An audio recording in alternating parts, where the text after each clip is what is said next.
Assalamualaikum warahmatullahi wabarakatuh. Halo semuanya, perkenalkan nama saya Muhammad Akbar Ridoryoyo. Saya dari Fakultas Teknik Ilmu Komputer dari Program Studi Informatika 25A dengan NPM 2531241 dari Universitas Teknokrat Indonesia. Jadi pada hari ini saya akan mempresentasikan materi kuliah statistika dan probabilitas mengenai distribusi frekuensi. Jadi mari kita mulai pembahasannya.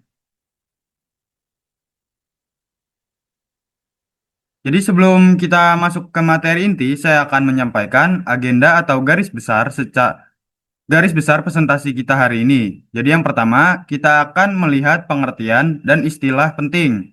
Yang kedua, kita bahas jenis-jenis distribusi frekuensi. Jadi yang ketiga, kita akan mempelajari rumus utama seperti aturan Sturges.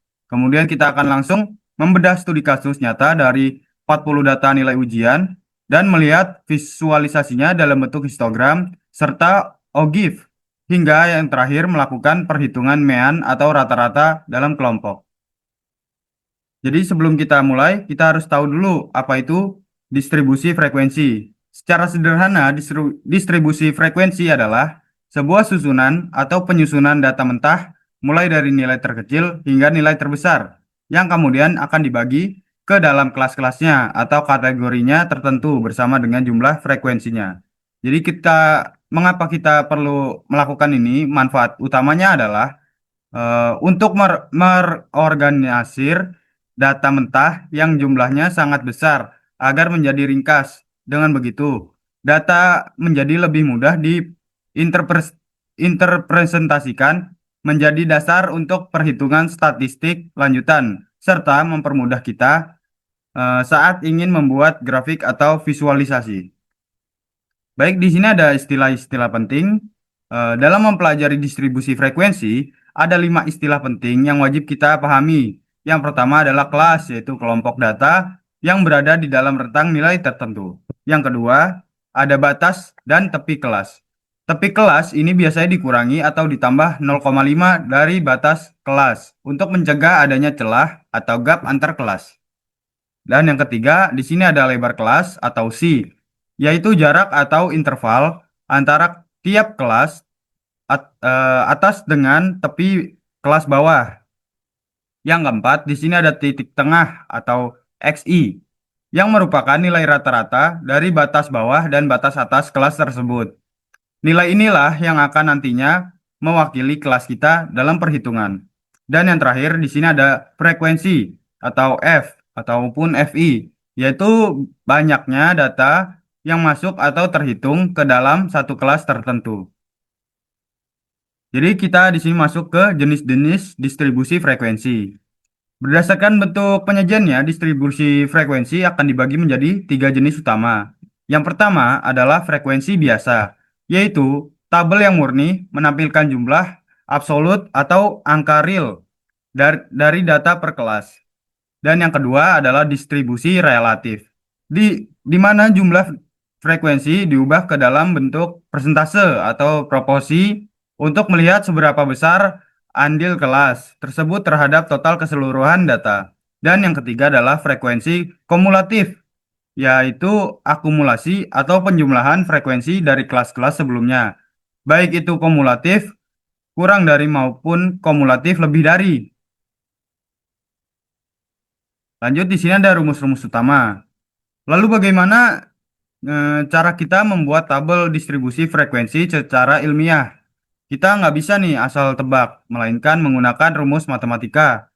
Untuk menentukan jumlah kelas atau K, kita bisa menggunakan aturan Sturges dengan rumus K sama dengan 1 plus 3,322 dikali log N, di mana N adalah total jumlah data kita. Setelah mendapatkan jumlah kelas, kita menghitung lebar kelas atau C dengan cara membagi rentang atau R atau range dengan jumlah kelas atau K. Rentang sendiri didapat dari nilai maksimal dikurang nilai minimal dari data mentah kita. Baik, di sini langsung aja kita ada studi kasus 40 nilai ujian. Untuk mempermudah pemahaman, mari kita masuk ke studi kasus langsung ya kan. Di sini kita memiliki data berupa 40 nilai ujian mahasiswa. Jadi nilai N kita adalah 40. Setelah kita urutkan dan kita analisis ditemukan nih bahwa nilai maksimalnya adalah 92 dan nilai minimalnya adalah 55. Dari situ kita dapat rentangnya 92 dikurang 55 yaitu sebesar 37. Jika dimasukkan ke dalam aturan Struges dan rumus lebar kelas tadi, kita mendapatkan jumlah kelas. Idealnya adalah sekitar 6 kelas dengan lebar kelas masing-masing adalah 8. Jadi di sini ada tabel distribusi. Jadi inilah hasil akhir setelah data tadi kita kelompokkan ke dalam tabel distribusi frekuensinya lengkap. Bisa kita lihat bersama, data ini terbagi menjadi 5 kelas utama yang proporsional, mulai dari rentang 55 hingga 62 hingga 87 sampai 94. Total frekuensi di bawah pas menunjukkan berjumlah 40 data dengan total persentase 100%. Jadi catatan ini sangat penting. Kelas ketiga yaitu interval nilai ke 71 sampai 78 memiliki frekuensi tertinggi yaitu sebanyak 11 mahasiswa atau sebesar 27,5%. Yang berarti secara umum nilai modus atau nilai yang paling sering muncul berada di rentang ini. Jadi di sini agar kita lebih mudah dibaca oleh audiens atau pihak manajemen, kita bisa mengubah tabel tadi ke dalam bentuk grafik histogram. Jadi pada grafik ini sumbu horizontal mewakili rentang kelas nilai dan sumbu vertikal menunjukkan jumlah frekuensinya. Di sini terlihat sangat jelas dengan bentuk visualnya yang menyerupai lonceng bahwa kelas tengah yaitu nilai 71 hingga 78 mendominasi populasi mahasiswa. Sementara itu, nilai yang terlalu rendah atau terlalu tinggi jumlahnya sangat sedikit. Di sini selain histogram, kita juga bisa menyajikan dalam bentuk kurva Ogive. Kurva Ogive ini dibuat berdasarkan frekuensi kumulatif. Garis yang terus menanjak naik ini memberikan kita sebuah wawasan atau insting penting. Contohnya jika kita melihat titik 78,5 pada grafik, kita bisa langsung menyimpulkan bahwa ada 25 mahasiswa atau sekitar 62,5% dari total kelas yang mendapat nilai sama dengan atau di bawah 78. Jadi grafik ini sangat berguna untuk menentukan batas keseluruhan atau standar nilai. Baik, di sini kita masuk bagian terakhir. Yang tidak kalah penting adalah menghitung mean atau rata-rata dari data kelompok ini. Jadi rumusnya adalah total dari perkalian frekuensi dengan titik tengah, kemudian dibagi dengan total data. Jadi berdasarkan tabel perhitungan di sebelah, total penjumlahan F X X1 kita adalah 2.997.